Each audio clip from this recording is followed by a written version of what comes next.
Wave hello to LinkedIn. Wave hello to, oh, let's get a nice countdown here. Waiting for all of the streams. We are streaming, and here we go. Read my lips. All right, dance with me. Welcome to Read My Lips Radio, a lively hour of unscripted conversations with savvy creatives. Producer and host, akaRadioRed, asks novelists, artists, photographers, designers, comedians, actors, musicians, composers, screenwriters, directors, and technology innovators about their creative passion, inspirational muses, and how they create. Ooh, how those lips can talk. Now, here's akaRadioRed. And Radio Red is in the house, and we had some sound effects, and this is where I am every Monday night. My goodness gracious, I can't even remember how many years it's been. It's my pleasure to welcome creatives. A lot of my guests didn't know they were creative till I told them they were. They said, but I'm not a painter, I'm not a singer, I'm not a dancer. I said, well, did somebody tell you how to dress? Somebody tell you how to design your business, Gerald, or your career, Jacqueline, or what you do, Paula? I think you figured it out. That's creativity. That's the way it works in my world. So I'm so happy to welcome all of you. I can't believe it's already the last Monday in July. Where 2 minutes ago it was champagne. Well, I don't drink, but it was New Year's Eve. Somebody was having champagne. Now here we are, July 28th. My goodness. And I forgot to tell my guests it's a low budget show. I'm the warm-up comedian, and this is as good as it gets. So here we go. Now, before we do anything, I need to have you all just join me in doing something a little bit fun. I want you to make the shape of the letter L with your hand. I don't care which hand. And on the count of three, we're all going to say hello, L, L, L, just like that. 1, 2, 3.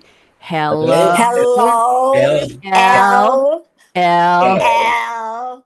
L. Well, it took a while. I thought we'd be done tomorrow, but we got there. Thank you. LLL is lovely, lanky Laura Legs, our most loyal listener. She is not able to listen tonight, but she'll hear the replay. She is in Whitestone, New York, and I keep telling her, Gerald, she needs to move to a place that starts with L because lovely, lanky Laura Legs, our most loyal listener, I'm in Loudon, Tennessee. She doesn't want to move here. I tried Louisville. Told her I'd send her to London. She said too hot. She didn't like the food. Sorry, London. So anyway, this is what we ended up with. So she's in Whitestone. She is doing a good deed. Some people say a mitzvah, helping a friend come home from the hospital today. So I said, you don't have to listen to the show, but she'll get it on demand. She will always send me, when she listens live, she'll send me a little report on what you said on the show, Paula. If I get that report from her, just be a little paragraph on what you were going to say on the show. Same for you, Jacqueline, and same for you, Gerald. She's a very good reporter and a very good chronological person for me. Today is July 28th. As I said, let's see what we've got going on. It's the 209th day of the year. We're in the Gregorian calendar. I don't know if you all know, but when we have the Julian calendar, well, this is before we were all born. If you were born the first, I think the second week of October, you didn't get a birthday every couple of years because Julian couldn't figure it out. So Gregorian came along and he said, I'm going to give us a leap year every fourth year with one extra day. And then we caught up, and now all the October people like me get their birthday. So there we go. We are now in the zodiac sign of Leo, started on July 23rd to August 22nd. It is 156 days left to the year. No reason to get ready for New Year's Eve yet. And it's the 30th Monday, and I'm the only one who cares about that. Let's see, we've got a couple of celebrity birthdays today. Sally Struthers, do you all remember her as Gloria on All in the Family? Yep. 78 years old. Yes.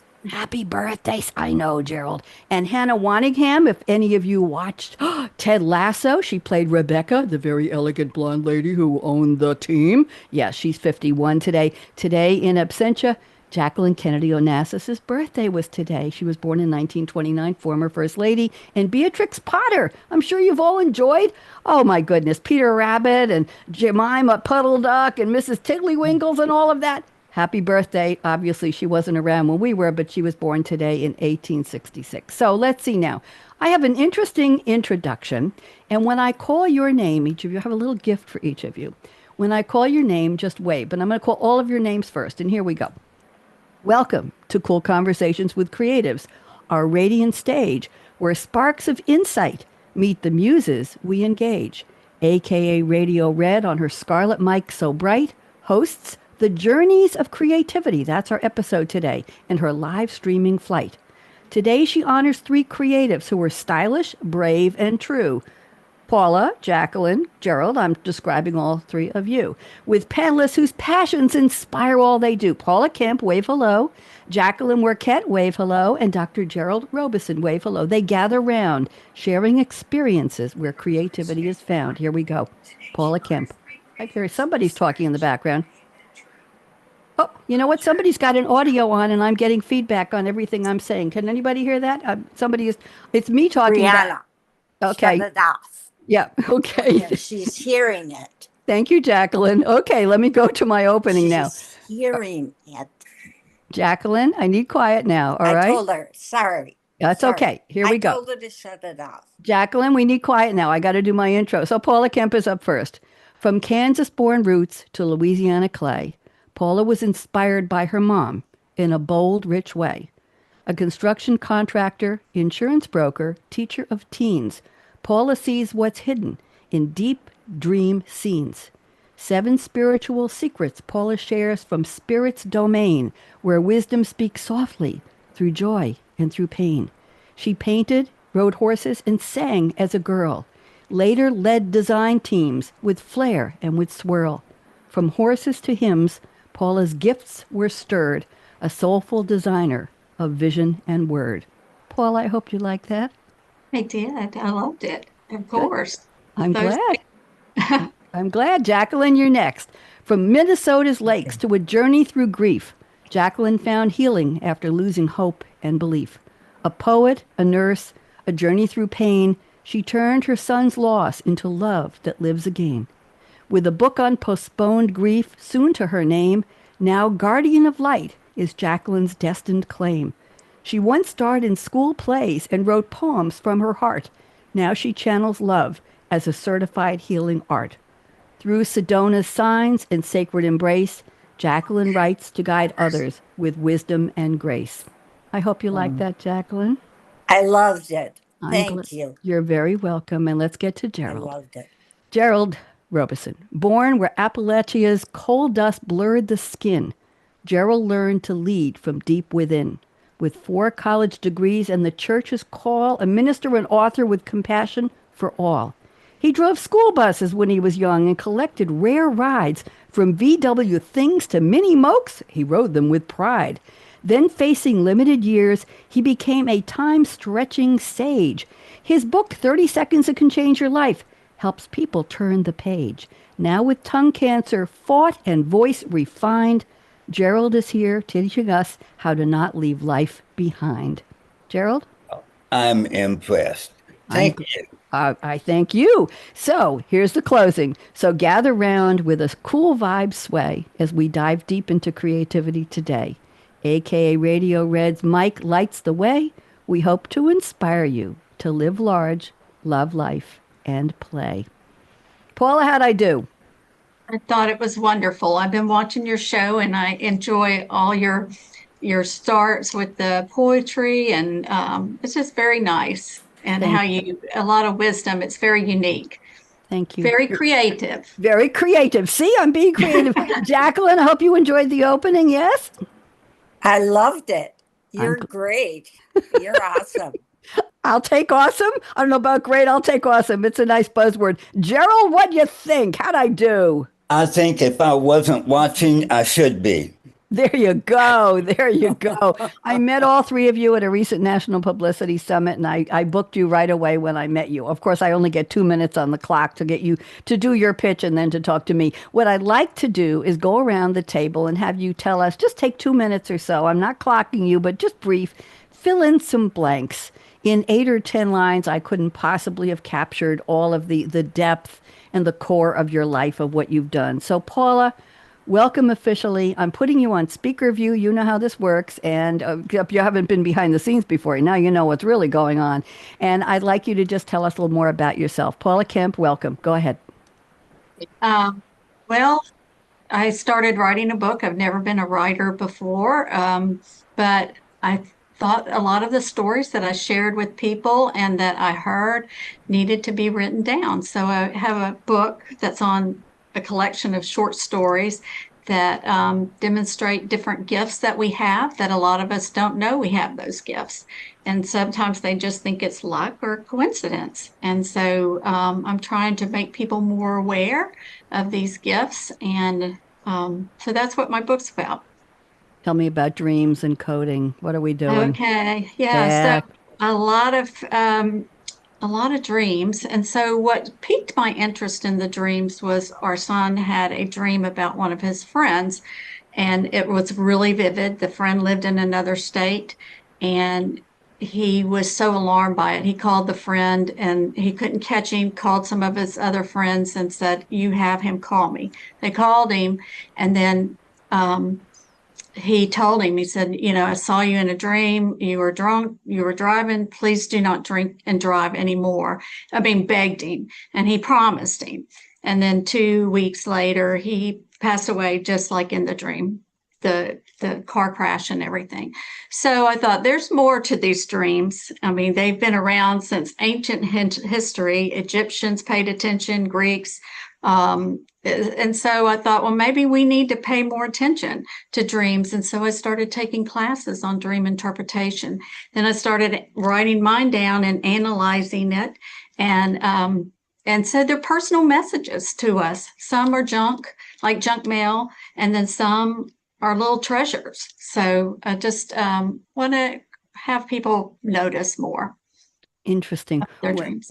Thank you, Paula. When I have a dream that seems so real and I remember not a lot, but they're like 3D color, Technicolor movies for me. They are in detail. They're great productions, and they've got crews and staff, and they've got sets and costumes and places and travel. It's wow, was I in that one? I will very often, and you're Paula, go ahead and laugh. I'll Google what is a stream of white running water mean in a dream, in the ocean, in a house that's blue on a hillside? And I get, God no, I get so many different versions of, well, one is hope, and one is you're drowning, and one is you're in trouble, and one is life is about to open up to you, and one is this, it's going to rain tomorrow. Paula, how do we find the right way to interpret? Is it just we do it ourselves, or just briefly? So a lot of times people will have recurring dreams, and the recurring dreams are trying to tell that person like a message. So a lot of times like one of the coaches at the Dream Summit, or not this Dream Summit, Publicity Summit, Yeah. he had a dream, and he was like, I don't believe in all this stuff. I said, well, tell me your recurring dream. And so he told me. And so the next time I saw him, I said, well, I have an interpretation for you. And he said, okay. So I said, well, you are worrywart. And that dream always came to you when you were worrying about something, to remind you that what you had worried about when you were in college, that you made it. You always worried that you wouldn't. And I said, this dream appears when you are worried about something, and it's trying to tell you you don't need to worry. You'll Thank be okay. you. Very interesting. Jacqueline, I had to mute you because your audio was picking up while Paula was talking. So I muted you. If you just click the unmute at the bottom of your screen, there you go. She's back now. We're getting a lot of background noise on you. Jacqueline, we want to know more about you. I'm putting you on speaker view with your beautiful hair. And would you please fill in the Thank blanks you. and tell us a little bit more? Go ahead, Jacqueline. Well, in high school, I was in a lot of plays. We had a very ornate theater because the schools were built by the mines. When the mines were in their peak in the 1950s. And so it was a gorgeous theater. And so I was in The Terrible Turners, Blythe Spirit. I was the ghost. Elvira, who tortured her husband, who was remarried. And I was in Babes in Toyland, and I was Jane, and in Marat Sade in college, I was Charlotte Corday. I got married when I was 19. I had a son. He died when he was 16 months old. And so I wrote the book, A Grief Postponed. A Nurse Practitioner's Journey Through Delayed Grief. And the book isn't out yet, but it'll be out in October. Okay, and who's your audience? Is it just any people who have had the similar type of grief to yours, Jacqueline, or is it just for people who've No, had different kinds of grief that was postponed? Because a lot of us do postpone grief. What's your thought on yes. that? No, it's for everybody who has delayed grief because delayed grief is really common and people don't talk about it. And so they feel isolated. And it's time to pull back that curtain on delayed grief. And I'm going to do it. I've Thank you. done it. I've written the book. Good, good. Well, all good wishes for a very successful launch in October. It's not that far away. Thank you, Jacqueline. Now, And let's go you're to welcome. Dr. Gerald Robison. Look how, Hi. hi. I thought you were going to show up with that little bow tie and all of your PR pictures there. That cute, I'm sorry, that very handsome looking, very distinguished and defined bow tie. And here you are in this stunning shirt. Gerald, I'm putting you on speaker view. Would you please tell us more about yourself and officially welcome? Go ahead. Well, I'm afraid to tell you my earliest memories because Paula will interpret it. Years ago, there was a set of books out for children called Childcraft. One of the many stories was a pancake that would run away, and the farmer would try to catch it. Had very unusual drawings with it. And I had a recurring dream I was that pancake running away. Now, what that means, I have no idea. Paula is smiling. We'll talk to her after. Let's hear more from you. Go ahead. Well, I've been in ministry all my life, and so I talk a lot. And then one day I was told I had tongue cancer and it had to come out. And I said, "What has to come out?" And they said, "Well, the cancer." And I thought, wow, well, that's okay. I thought you meant my tongue. And they said, "Well, that's where it is. That will have to come out." I said, "Well, how much?" "Well, we don't know until we get in there." After the surgery, the doctor said you were quite fortunate. We were able to take some tongue material and graft on to the remaining part of your tongue. And I said, "You used the phrase tongue material. What is tongue material?"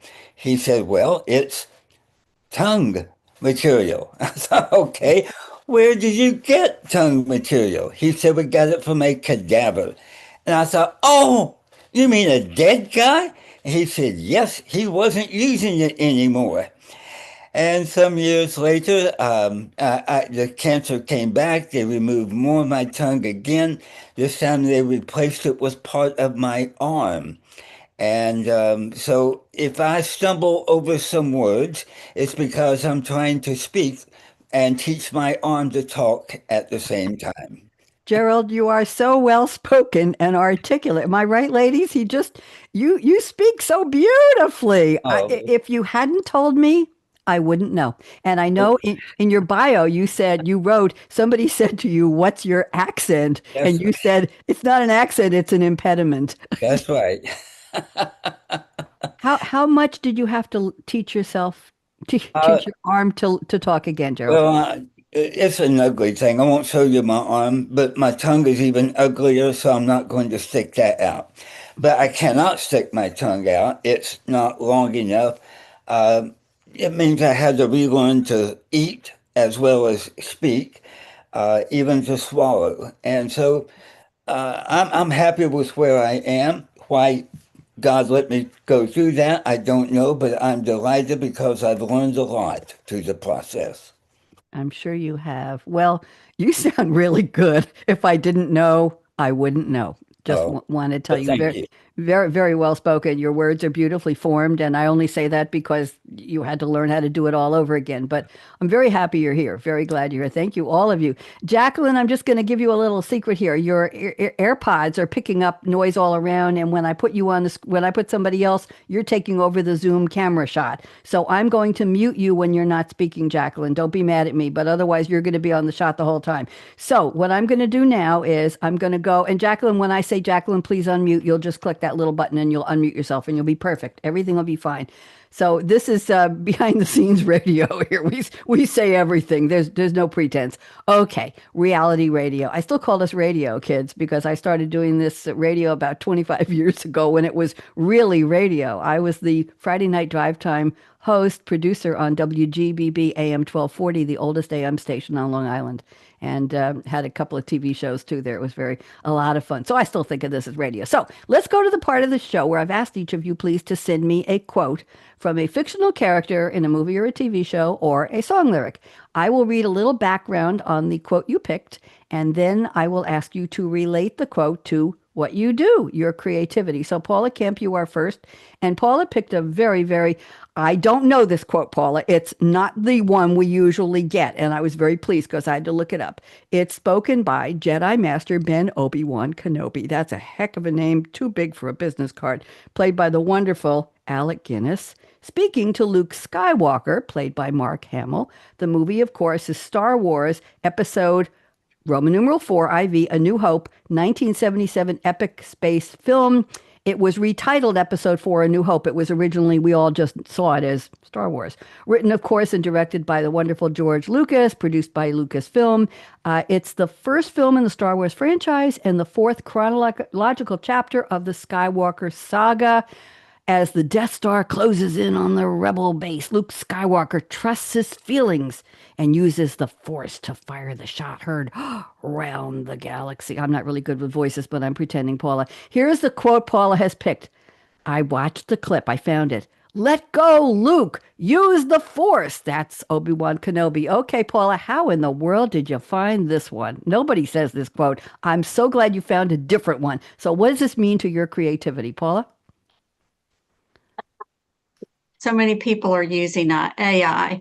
And so one of my coaches, she said, oh, just use AI on everything. So I write these short stories. And so she was wanting me to send them to AI and for them to adjust them. So then I sent some of, I didn't want to do all of it to AI, but I would maybe add a sentence and then I would send it out to First Reader. And then I would get back that they hated that sentence. That was the AI. And so they picked up on it. If it wasn't authentic, they would pick up on it. And so I realized that I need to trust my own instincts and my own feelings and let it go. Just write and not put so much trust in AI. Interesting. Are you which one are you using? ChatGPT or Claude, or what version are you using, or what app? It's just on ChatGPT, and then I run things through Grammarly, and that normally it's just correcting sentence structure and things like that. Mm-hmm. But I try not to overly use ChatGPT, and then I sent my manuscript off to a New York editor. And so she said, I hate AI. And she said, I can pick up on it when I'm reading. And she said, it takes out the emotions, it takes out feelings. And I prefer people not to use it.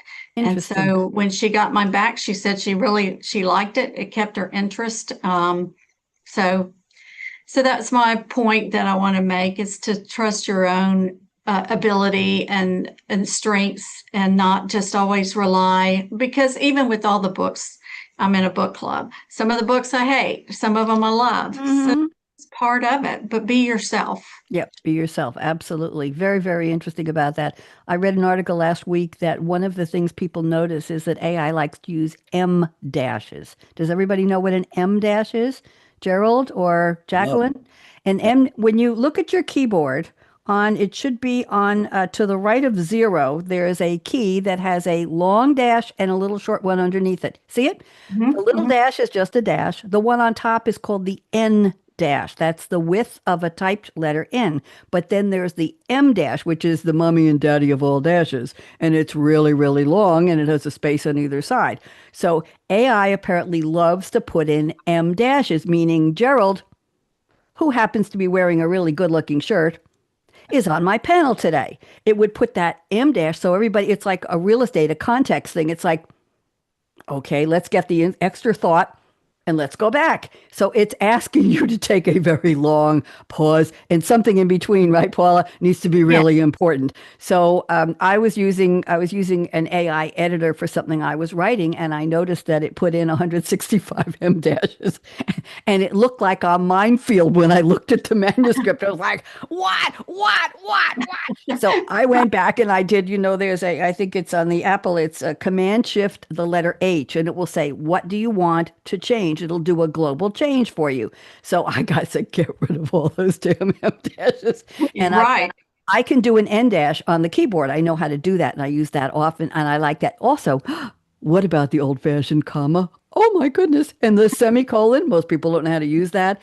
It's and then a period, and you start another sentence again. So it's definitely a journey. And yeah, so that's a whole other conversation. Thank you for that, Paula. Very, very interesting. Okay, let's go to Jacqueline. I want you to unmute again, dear, please, for me. Sorry to put you through that, but we need to hear you now. And I'm going to read, oh, beautiful. Jacqueline's quote. She took a quote from a Bruce Springsteen song, How Appropriate. The song is Hungry Heart. It was written in 1980. It's the lead single on his fifth studio album, The River. Hungry Heart, the song, went to number 5 in Canada and the US. Interestingly enough, Jacqueline, I don't know if you know this, the song was written for the Ramones, and it was arranged Oh, after the Beach Boys. It was built around a four season. This is all the royalty of music here. Built around really? a four seasons riff and a Tennyson metaphor from Albert Lord Tennyson. It was sped up a la Wow. Alvin and the Chipmunks, and it had deceptively Oh, dark lyrics. This is all my research. It was a long shot candidate for release, let alone as a single. It became one of Bruce Springsteen's biggest hits and remains his best charting single in North America after Dancing in the Dark. I thought that was all right. And here's the backstory. I think you're going to yes. love this. The late Clarence Clemens, who was part of the band, wrote the following in his Yes. autobiography. We've been in the studio all day with nothing much to show for it. We started to pack up. Bruce goes to take a, you all know, fill in the blank. And when he comes back, he says, back in the studio, guys, I think I got something. He sits down and writes the whole song without pausing. Boom, just like that. Wow. And that's where Hungry Wow. Heart came from. See, I love my quotes. Now, Wow. here is the line Jacqueline has picked. Like a river that don't know where it's going. I took a wrong turn and I just kept going. Okay, Jacqueline, what does this have to do with your creativity? I love the quote, by the way. Go ahead. Well, it actually has to do with my book.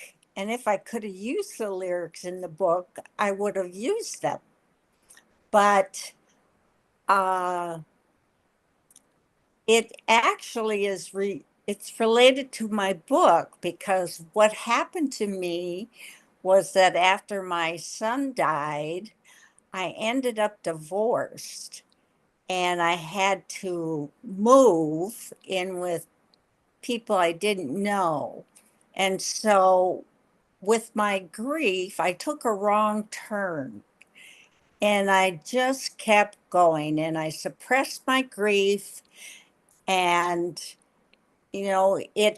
the interesting thing is that my delayed grief exploded when that song came on the radio, and it fit. I took, like a river that don't know where it's going, I took a wrong turn and I just kept going. It was perfect, and it helped. I think it had something to do with my grief exploding, and then I could work on it. Hmm. What a beautiful quote. I think uh, Yeah. I think it applies to a lot of us in life. I took a wrong turn and I kept going. We can talk about that more later. Yes. Thank you, Jacqueline. And you were surprised by some of the research. That was quite an interesting Yeah, story about that song, wasn't it? That's why people that say was awesome. People say to me, "Can I send us a quote from the unknown or from anonymous?" I say no, because then Uh-huh. I don't get to do my No. homework. I love my research. I enjoy it very much. Thank you, Yes. Jacqueline. Lovely, lovely quote. I'm going to mute you now. We know the You're drill welcome. now. Okay. There we go. Okay. And now let's go to Gerald. Gerald, 2-word quote. Seriously. Okay. I'm not going to tell you the quote yet. I think I know why. The catchphrase of the Looney Tunes character, Sylvester J. Pussycat Sr., who utters this 2-word quote with a lisp when facing frustration or disappointment, especially when he's trying to catch Tweety Bird during the golden age of American animation from 1930 to 1969. And I'll give a little more background. Sylvester J. Pussycat Sr. is a fictional anthropomorphic cat in the Looney Tunes and Merry Melodies series of cartoons. Most of his appearances, he's chasing Tweety Bird and Speedy Gonzales or Hippity Hopper. He appeared in 103 cartoons. Did you know that, Gerald?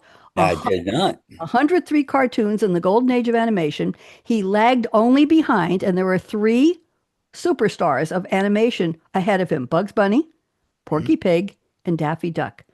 Three of his cartoons won Academy Awards. Did you know that they had Academy Awards for cartoons? The most for any starring a Looney Tunes character. They are Tweety Pie, Speedy Gonzales, and Birds Anonymous. And here is the quote, and I'm just going to say it the way it's written and let you explain it, Gerald. Okay. Suffering succotash. Okay. Paula, you ever heard of that one? Or Jacqueline, make a face. Okay, Gerald, I'm putting you on speaker view. We got to hear this one. Go ahead. Okay. Well, being a Christian and in ministry, I get just as frustrated as everyone else. But we are very limited in our vocabulary when you need a good curse word.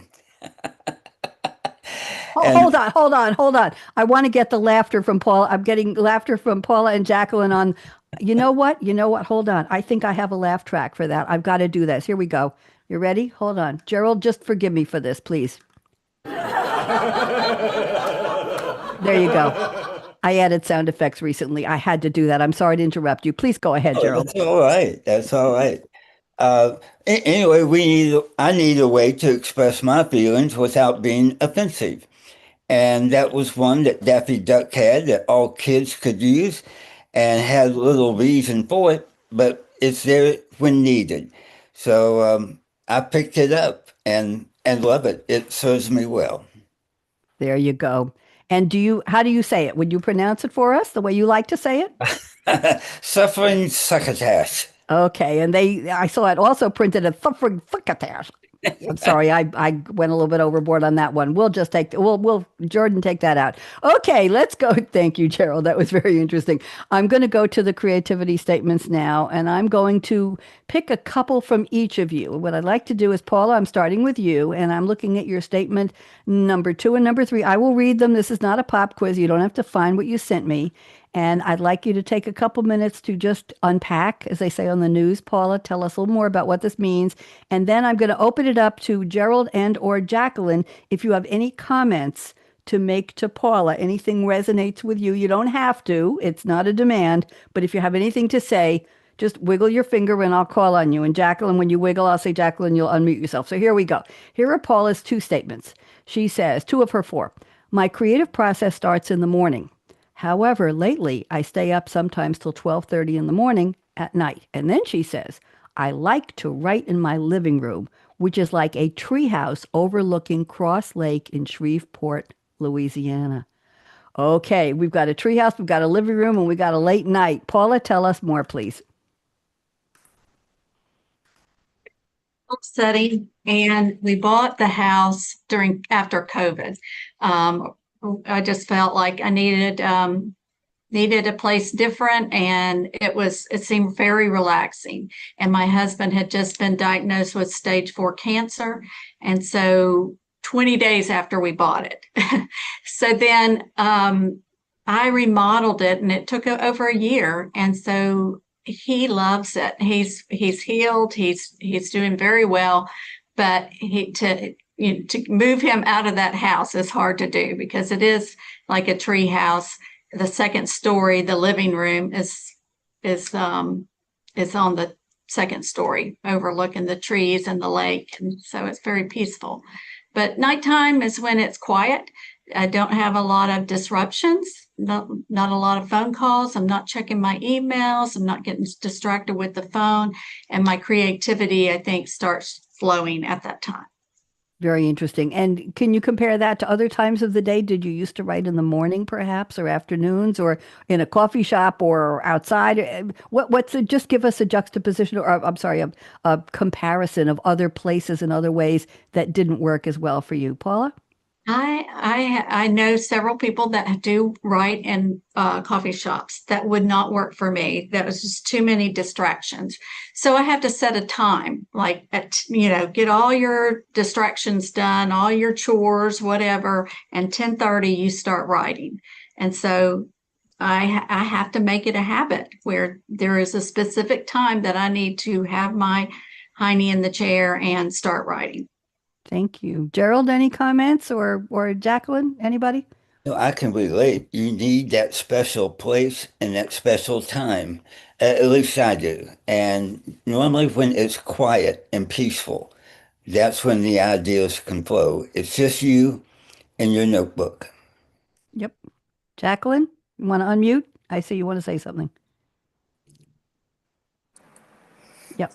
I agree. That's why I have my own special place, which I'll talk about when it's my turn.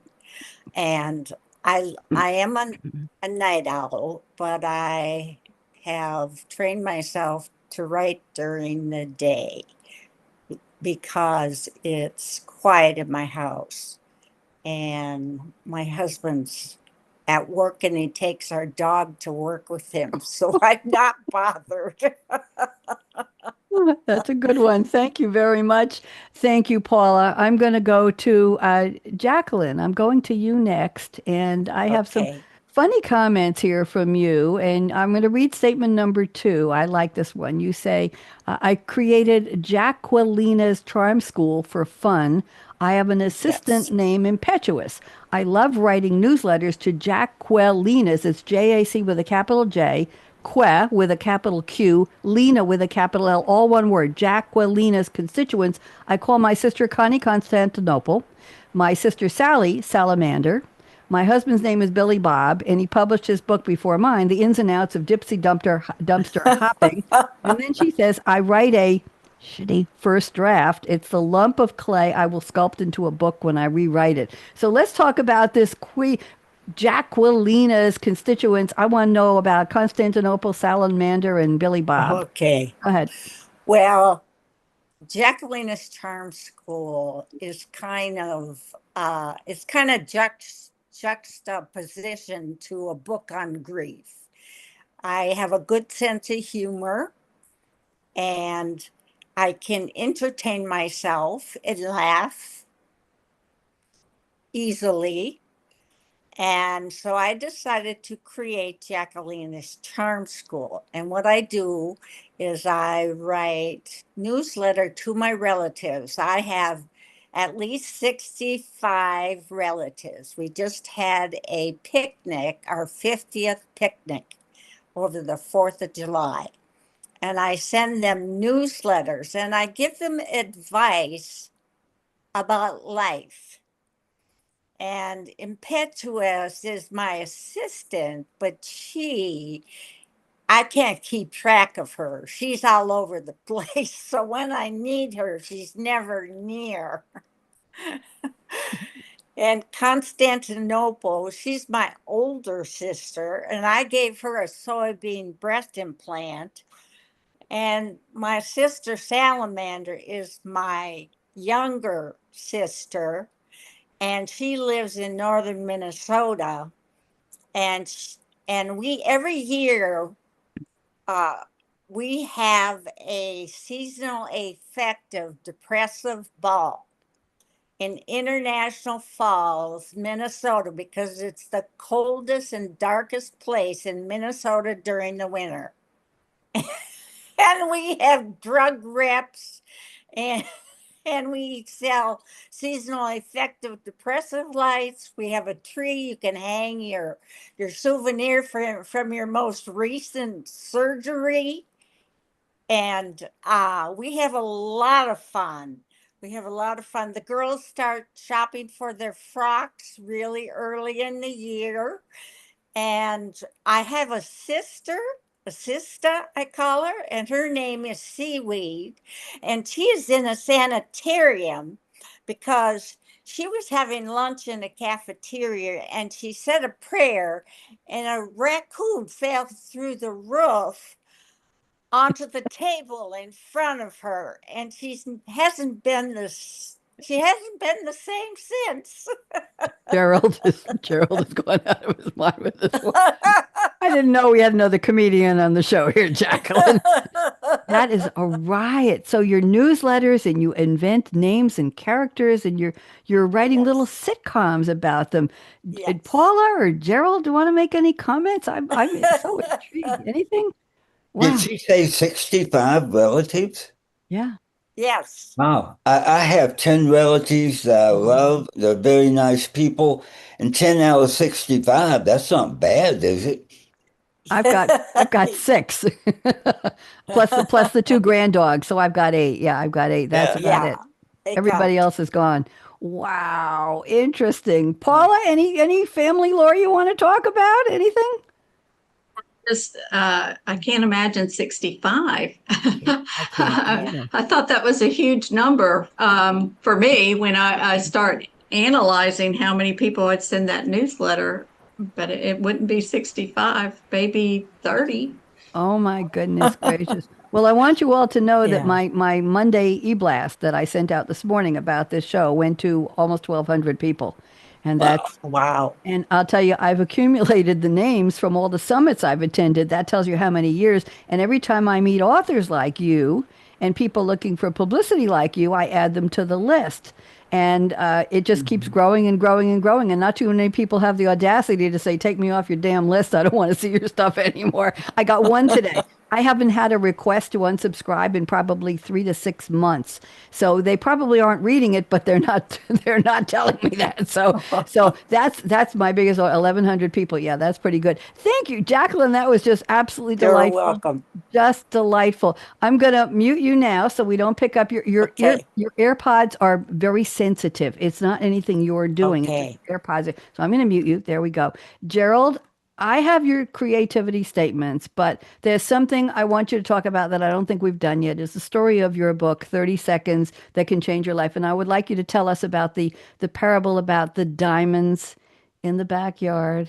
Oh, Come on, give us and what's the genesis, if I can use that word with you, of where you came up with the idea for the book? Because I read your story, you were kind enough to send me a lot of information because I kept asking, and I just found that fascinating. So I think we'll all enjoy that. So go ahead, Gerald. well, the story of why I came with the book was because with the cancer surgeries, there was a third surgery. And after that, there was a date that I thought would be my last day. And my wife asked me, "What do you want for Christmas?" And I said, "I want a countdown lifetime watch." And so I said, "You set it for the date you think will be your last day, and it counts down, tells you how many months, weeks, days you have left." And I said, "I want to be able to plan my life." And she said, "That sounds morbid." And I said, "No, it's teaching me to redeem the time, to make it count, and to appreciate what is there." Now, as you can tell, that date has come and gone, and I'm still here. But it taught me to appreciate the time I have and learn to use the time wisely. Most everything I looked at talked about big plans, using big amounts of time, and how you do this grand thing and that big project. And I didn't have that kind of time left to even think about. So I thought, how can I make the most of the time I have? Not complain about the time I don't have, but use the time I do have. And I found that it was in the little blocks of time that I waste that I could have done something significant. And so I chopped the time up into 30-second packets. And I found that I would not go out and get the mail if I was doing something else because it takes too long to get there and get back. And I timed it one day and it was 30 seconds. I thought, how much more is there that I could accomplish in 30 seconds? And so I found that the time you want to have or the time you complain about not having is usually found in the time that you do have. It's those 30-second packets. And I said, time it's like walking into your backyard and finding it sprinkled with diamonds. Great. If you're poor, go pick one up. They're all around you. But the same thing is true about your time. There are these small packets that are just as precious as diamonds, but it's time. And if you need that time, use it. Pick it up. They're all around you. As small as they may be, they can be incredibly impactful and useful. I love the diamonds analogy. And it reminds me very often you'll say to somebody, can you help me with this? Or I'd like to do that. Or I'm inviting you to do this. And what do they say? I'm too busy. Yeah. I'm too busy. I get that all the time. I was coaching somebody in I used to teach adult ed in Long Island, and I was teaching, I think, blogging. This is before we had podcasts. Oh, I date myself. And I had a woman who she was writing a lot, writing stories. And she told me that her friends were always telling her how busy they were. And she figured out it was just using the word busy as a smokescreen for, I don't want to do that. They were bragging about how busy they are. Oh, I baked, and oh, I made the bed, and oh, I took the dog out. And after a while, she said, for God's sake, goodness sake, what is going on here? They were creating a persona based on too busy to deal with somebody or something. And she saw right through it. She wrote a couple of really cool little articles about it. Paula, you want to say something? I see you thinking out loud. What do you think? Think that that's true, that good observation on the busy. And I think that we use the word's overused, and we really need to schedule our day of what we want to do. Somebody asked me, I said, well, I really want to work out 5 days a week. And they said, well, why aren't you? And so it put it back on me. Well, why am I not working out 5 days a week if that's what I want? So I think that if we're serious, we need to put that on the calendar, what time you're going to be working out. Or just like Gerald said, I'm running out of time. He's running out of time. What do we want to do with the rest of our life? What are important things? Do you want to go to Paris? Do you want to just travel? Because at some point you can't do it anymore. Yep. So that's kind of where I am in life, is I want to go to Paris. That's on my bucket list. And start doing some interesting things. Don't make it on bucket list. Make it on just your to-do list. I don't like the word bucket list because it implies you're going to kick that old thing over. Come on, you're too young to talk like that. Come on, Paula. It's going to be on your to-do list. My to-do list is just to talk to interesting people. Really, that's mostly what I do. I'm a digital citizen now. I very seldom, I don't communicate. I don't have anything to do with people in my community. They're all doing something else. I'm not a golfer. I'm not a boater. I'm not a pickleball person. And I have everything I need here. But my day is complete, Gerald, with I allow myself the time to be busy with the things I love to do. Good. It's really that simple. I baked today. I baked muffins. I had 3 boxes of Krusty's muffin mix in the drawer in the cabinet, and I hadn't baked in a couple months. And I said, you know what? I've been eating salads for lunch. I deserve this. And I baked some orange cranberry muffins. I had one before we came on the air, and it was so damn good. It was like, I made the time. You know what? It was in between going to the grocery store, getting stuck in a thunderstorm that was. If I tell you, if you can hear thunder and lightning and rain on the roof of a supermarket, a large supermarket, you know it's really doing it. And this lovely checker man named Phil, I always go to his line because he's really, never mind. Anyway, he said he was about to go on his lunch break. And he said, I tell you what, instead of going to lunch, I'm going to get one of those giant golf umbrellas they have here in the office at the store. And I'm either going to walk you to your car or I'll give you the umbrella. He said to me, go get your car, bring it up to the portico here, and I will load the groceries into your car for you. And he did. I walked out. I had my little red drummer boots on, and boy, did they get with 3 inches of rain in the left side of my car in the parking lot. It must have been a dip down. It was like, oh, crap. I'm up to my ankle. Never mind. Got in. I opened the window on the other side. I handed him the umbrella, and he went and he opened the door and put the groceries in for me. Now, he could have said, I'm on my lunch break, lady. My lunch break is getting used here, and I have things to do but I'm going to help you because you're nice and I always enjoy you coming to my line. There you go. So that was Gerald. He wasn't too busy to escort me, not to my car. I said, I'll walk out. Anyway, the point is, yeah, Jacqueline, unmute yourself, dear. You want to give us an example of how you use your time just briefly? We only got 4 minutes left. Go ahead, Jacqueline. Well, right now I am getting ready to put my book on Amazon, so I've got a lot to do. They just edited my A Grief Postponed recently, and so I'm reading the edited version, and then I have to write the author's bio, the back cover, get that set up, and that's what else am I doing? I'm doing a lot of preparing for my book. I'm marketing. I am marketing my book. I am spending a lot of time getting ready to market that book. There you go. We have to pick the Yeah. time. Gerald, I don't think I will ever Yes. not remember that metaphor about the little diamonds. There's just something about the way you phrased that in your notes to me that is so lovely and so beautiful. And the idea of 30 seconds, it's wonderful. You could text somebody and say, I'm thinking of you. I hope your day is going well. Does that take 30 seconds? Probably it takes about 10 seconds. That's it. And put a little smiley on it. There's so many things we can do. It just, Gerald, thank you for that. It really, really hit me. I have a poem to read to you before we go out, and I have some closing music here, but I want to tell you that I'm part of an online poetry group at Writer's Digest. If you ever want to write poems, we get a prompt every Wednesday morning Eastern Time from Robert Lee Brewer, who is one of the senior editors at Writer's Digest. And there must be right now about 30 of us. There have been known to many more poets from all over, I guess, the country and some around the world, all English speaking. And we write whatever style of poem we want for that prompt. And I specialize in broken limericks. I have a series of limericks where I break the fifth line, Paula. Instead of just having the limerick line, it's A, B, B, A. The fifth line rhymes with the first two.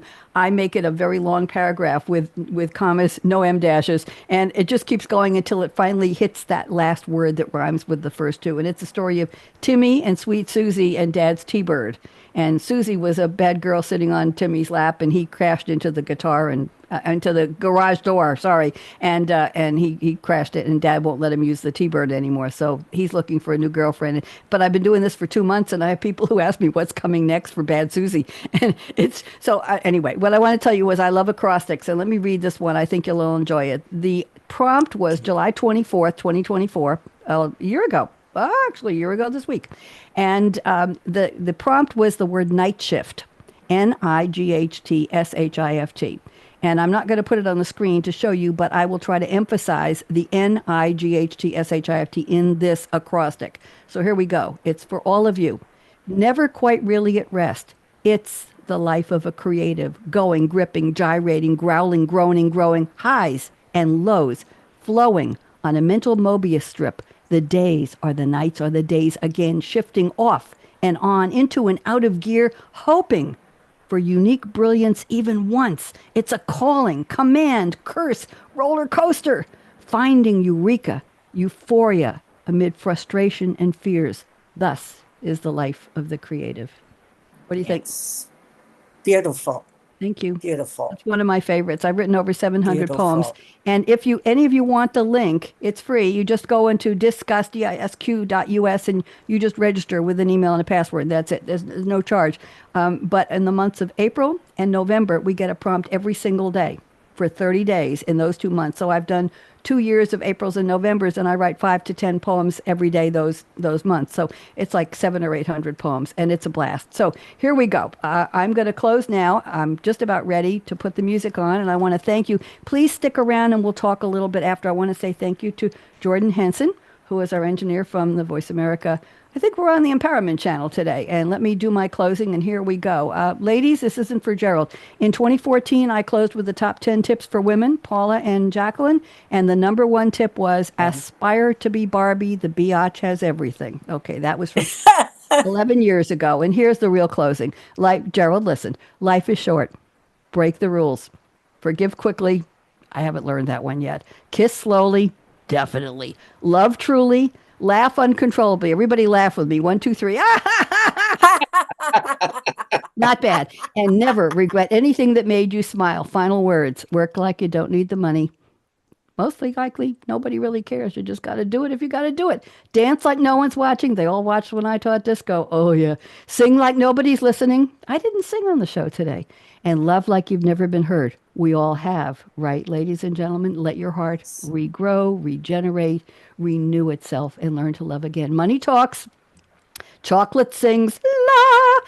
And last but not least, I stole this line from somebody years ago. Thank you for turning me on. And let's play the outro. And let's see, here we go. Oh, we need the outro. Close. Here we go. On Read My Lips Radio, producer and host, a.k.a. Radio Red, invites you to eavesdrop on her live, unscripted conversations with smart, savvy, creative people as she discovers what makes them tick, where they find their inspiration, when creativity first became their passion, and how their creative process can inspire the rest of us to think out of the box. Enjoy a.k.a. Radio Red's always lively, cool conversations with creatives. Oh, how those lips can talk. There we go. Thank you. Wave goodbye to social, everybody. Wave goodbye. Bye, LinkedIn. Bye.